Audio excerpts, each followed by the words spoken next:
Today we're going to talk about the principle of sowing and reaping.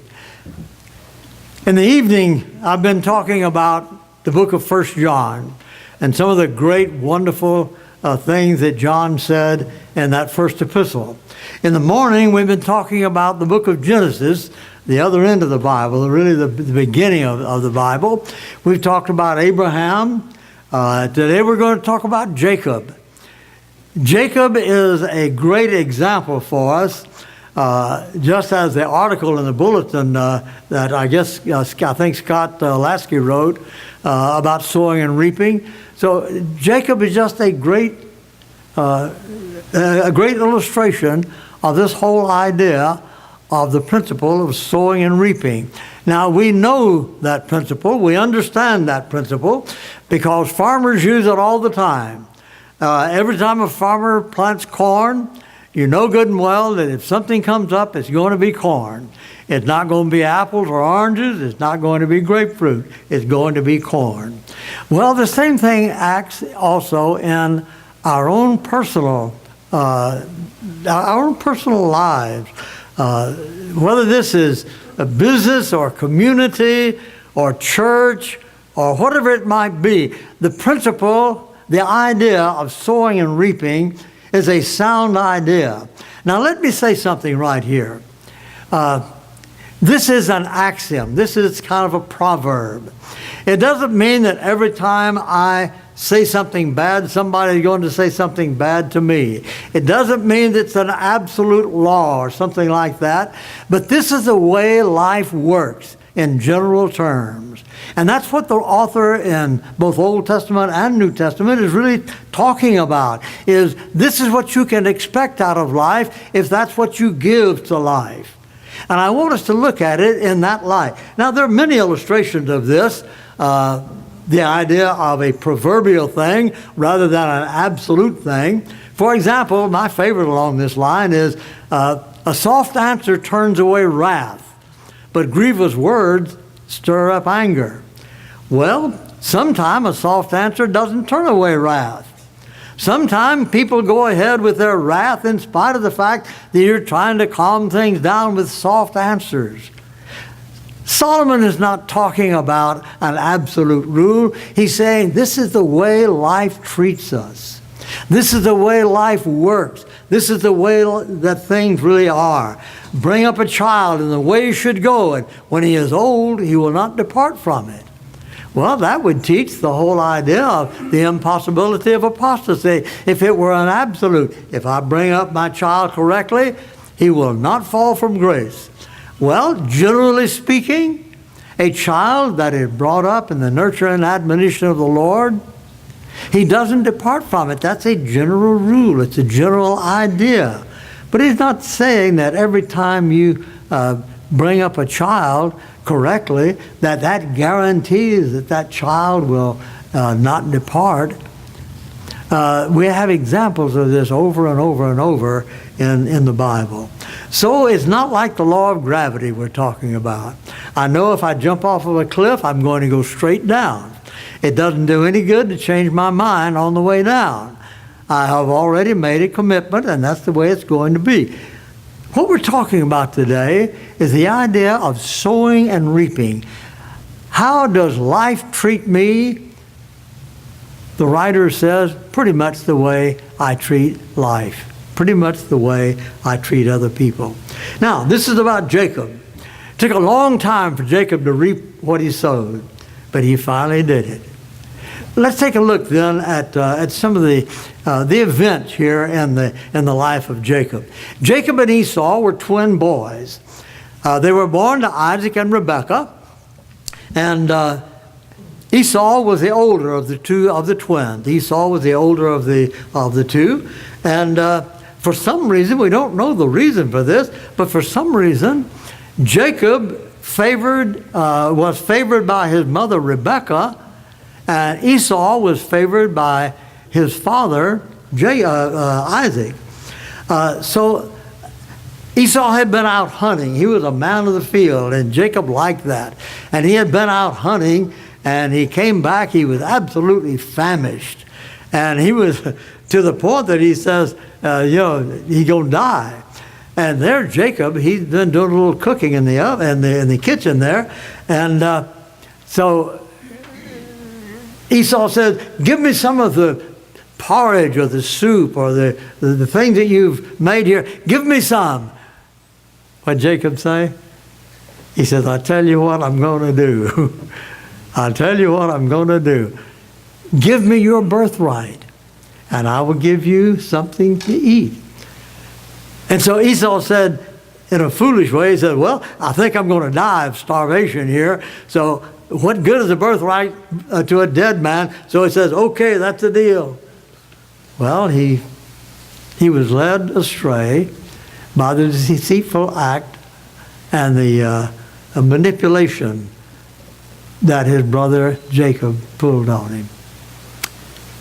Really, really bad. I remember when I was a kid, when I heard that story, I thought, this is a terrible thing for somebody to do. And yet, this is what this fellow did. Well, then, some years later, we don't know exactly how long, but some years later, Isaac, the father, had become blind, and he was an old man, and he called his sons, and he said, I'm going to die before very long. That's what he thought. I'm going to die before very long. It was a customary thing in the Middle East at that time, especially among religious people, that the father of the clan, before he died, he would pronounce a blessing on each member of his family. And he would call them in and pronounce a blessing on them. And the oldest son or the oldest child would always be the one at the beginning, and then it would go down. Because the oldest child was supposed to get a bigger part of the inheritance, which Jacob had already sold for his birthright. The first child got the bulk of the blessings of the father and things like that. And so that's what he did. He called Isaac called him in, and he said, now I want to give my patriarchal blessing to you. So he said to Esau, he said, Esau, you know how I love the soup that you make, the porridge that you make. So go out and hunt for an animal, bring the animal in, cook it, prepare for me the kind of meal that you know I really love. So he did. He set out. Rebecca said, Jacob, come here. I want to talk to you. What is it, Mom? Well, your father is going to pronounce a patriarchal blessing on you boys, and I want you to get the big blessing. Well, I can't do that because when I appear before Father, he'll know that it's Jacob instead of Esau. I've got that all figured out. Esau was a hairy man, so Rebecca says, okay, put a little hair on your arm from the hide of an animal, and go out and kill a goat, and we'll prepare this food for your father, and you'll have this hairy arm and so forth, and we'll work it out that way. Well, Jacob agreed to do that. He went into his father and said, Father, I'm ready for the blessing. Wait a minute, who are you? I'm Esau, your firstborn. Esau? Come close to me, Esau. And he says, I want to touch you. And he touched the hair. He said, is this my son, Esau? I am your son, Esau. And Jacob said, well, you smell, this is terrible, you smell like Esau, but you talk like Jacob. Said, I smell the field on you, but your voice is like the voice of Jacob. Big deceit. And so he pronounced this wonderful blessing on him about how many blessings he's going to receive from God and all of this sort of thing. And then in just a little while, Esau came in from hunting, and he said, "Father, give me your blessing. I have made the food that you like. I've gotten the animal, and I kill the animal and cook the animal and so forth. I've got all of this ready for you." And he said, "Wait a minute, who are you?" "I'm your son Esau," he said. "Well, wait a minute, I just gave the blessing to you." Uh-oh. I gave the blessing to the wrong one. In Genesis 27, here's what we have. His father, Isaac, asked him, "Who are you?" "I'm your son," he answered, "your firstborn, Esau." Isaac trembled violently, and he said, "Who was it then that hunted game and brought it to me? I ate it just before you came in, and I blessed him, and indeed he will be blessed." When Esau heard his father's words, he burst into a loud, bitter cry. And he said to his father, "Father, bless me too, my father." But he said, "Your brother came deceitfully and took your blessing." And Esau said, "Isn't he rightly named Jacob? Because he has deceived me 2 times. It's interesting because the word Jacob meant a supplanter or a deceiver. And so this turned out to be a terrible thing.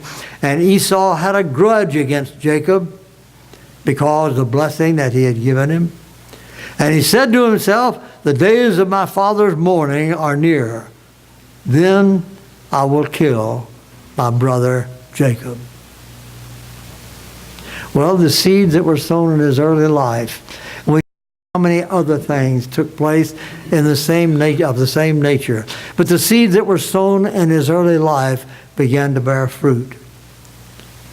Jacob now had manipulated his brother. No telling how many other people he had also manipulated. Sometimes people feel like in our world today, the world owes me something. And so I'll take it any way I can get it. And when we sow things like that, whether we're young people or old people, when we sow things like that, there's going to be a price that we will ultimately have to pay. Jacob's life was one of deceit in these early days, and he later paid the price. Oh, he didn't pay the price within the next few days or weeks or months. Not even the next few years. But he began paying the price a long time afterwards, and it continued along the line. What happened to Jacob? Well, the Bible tells us some of these things. Jacob was afraid of Esau now, and so his mother went to Isaac and said, I don't want Jacob to marry among the Canaanitish women here, the Hittite women and so forth. Send him back to our old home country in Haran, Syria, and let him find a wife out of the family of Laban and so forth. And so that's what he did. Now, an interesting thing took place on the road. Jacob came to a place, you all know this story, and that night he laid down and he had a dream. And in this dream he saw a ladder from heaven to earth and so forth. We call it Jacob's ladder, of course. And God spoke to him, and he renewed the promise to Jacob that he had made to Abraham. Isn't it interesting that this deceitful man, Jacob, is now promised by God that he would be the one through whom Abraham's promise would ultimately come. Folks, let me tell you something.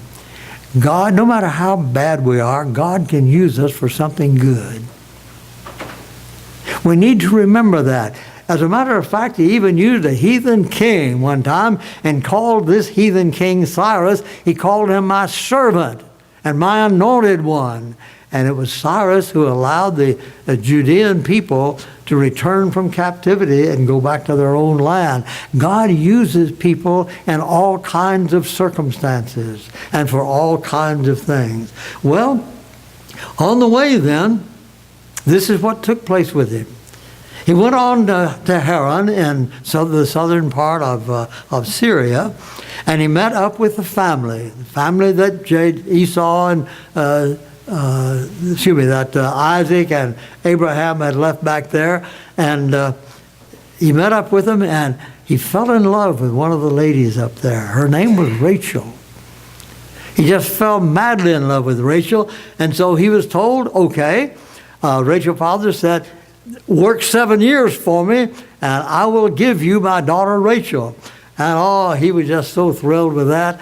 And he worked these 7 years, and it just seemed like nothing to him. And the time came for the wedding. And of course, in the old Middle East, they were completely veiled and so forth. And so, lo and behold, he finds out the father didn't give him Rachel.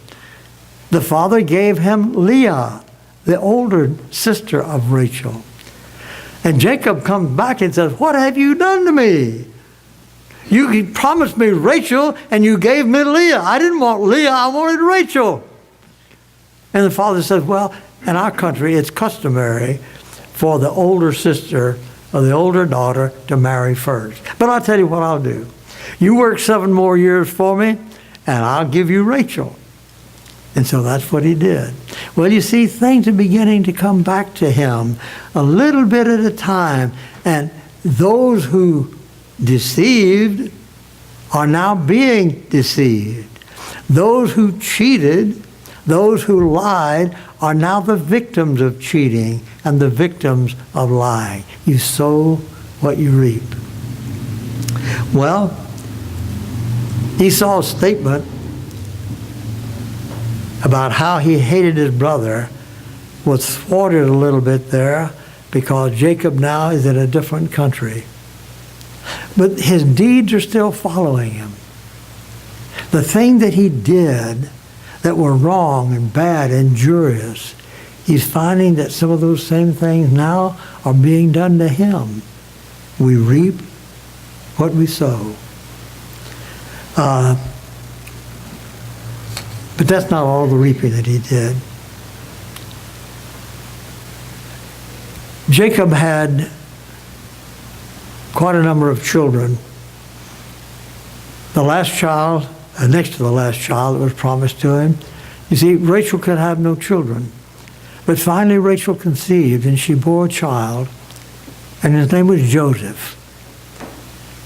Joseph was absolutely the favorite of Jacob. Jacob made Joseph a fancy coat called a coat of many colors. And while the rest of the sons were down at a place near Dothan, they were keeping the flocks down there and so forth. And so Joseph was sent by his father, Jacob. Joseph was sent down there to see how the boys are getting along, see how your brothers are getting along with this, with the flocks and so forth. And he did. He went down there, and they saw him coming. Well, he had already made himself an enemy of his brothers because of some of the dreams that he had. And so they saw him coming, and they said, oh, me, here comes this dreamer. Why don't we kill him? We'll just get rid of him, and that'll be the end of that. And one of the older ones said, no, let's don't kill him. So they found a cistern and threw him in a cistern. And then before long, there was a caravan that came by, and one of them said, why don't we sell him to one of these caravans on the way to Egypt? And so when a caravan of Ishmaelites came by, and a caravan of Midianites and so forth, they sold Joseph as a slave. Well, what are we going to tell our dad? Well, they took his coat of many colors, sprinkled blood all over it and everything, carried it back to his father and said, do you know who this coat belongs to? Oh, that's Joseph's coat. It's all splashed with blood. A wild animal must have eaten him up. Yeah, maybe so. And for 21 years, Jacob thought his son Joseph was dead. Well, you see, Jacob is finding out that he lied to people, he deceived people. Now he's the victim of these very things. And for 21 years, he labored under the feeling, the thought, and the sorrow that the son that he loved so much, the firstborn of Rachel, he's dead. And really he was alive. And you know the story of Joseph in Egypt. And finally, the brothers had to come and face the fact before their father that they had lied to the father. Well, this is just a rough idea of some of the things that took place in the life of Jacob. Sowing and reaping. That really is what life deals us. Jesus expressed this same idea, but in different terms. Sometimes we don't link these two, but there's a very dynamic link here. Jesus said in Matthew chapter 7, "Judge not, that you be not judged. For what judgment you judge, you shall be judged, and with what measure you meet, you shall be measured." Well, what does it mean? It means you're going to be treated the way you treat others. If we're not careful, we'll find ourselves ignoring this principle. We'll find ourselves just thinking in terms of, I can get away with it. Nothing bad is going to happen because nobody's going to know about it. But there's something about our personality here that is being molded that is very, very important for us. Now, this word judge is an interesting Greek word. It's a Greek word, krino. And the word, literally, I looked it up in the lexicon, the word means to pass sentence on after a trial. It means to condemn, or it means to separate. And so it's a strong word. It has a legal connotation to it because that sometimes it's used in reference to judgment in a court of law. And so this is just exactly what Jesus is saying, that the way we judge is the way we will be judged. Jesus is not talking about the final judgment, folks. Jesus is talking about life. We are not going to be judged in the last day the way we judge others. That isn't the point at all. Well, does that mean we ought never have an opinion about evil? No, it doesn't mean that. The Bible tells us very strongly to condemn evil. A lot of times when you condemn evil, people say, well, you know, the Bible says judge not. That's not an application of that principle. That's just an altercation instead. It's a way to retaliate. Well, he's not saying we ought not to condemn evil, but he is saying something else. He's saying, what about the motives of people? What about the whys of people? Are we going to determine what kind of a character a person is because we see one thing, or we hear, or we understand, or we jump to conclusions about some things of other people? Jesus expressed this again in a little different words. We call it the golden rule. Do unto others as you would have others do unto you. That's the way we've paraphrased it. It's a little bit different. The sense is the same, but it's worded a little bit differently in the scripture. But stop and think of what Jesus said here. He didn't say treat other people the way they deserve to be treated. He didn't say treat other people the way people would treat you in the same circumstance. He said treat other people in the way that you want them to treat you. The way you want them to treat you. To treat, evaluate, judge other people exactly the same way that you would want them to evaluate or judge or treat you in similar circumstances. Folks, that is not an easy thing to do. Sometimes we have a great deal of problem with that. Well, he deserves it. Well, that doesn't give you permission. Well, yes, but look at what he did to me, or look at what he did to my family. That doesn't give you permission. We reap what we sow.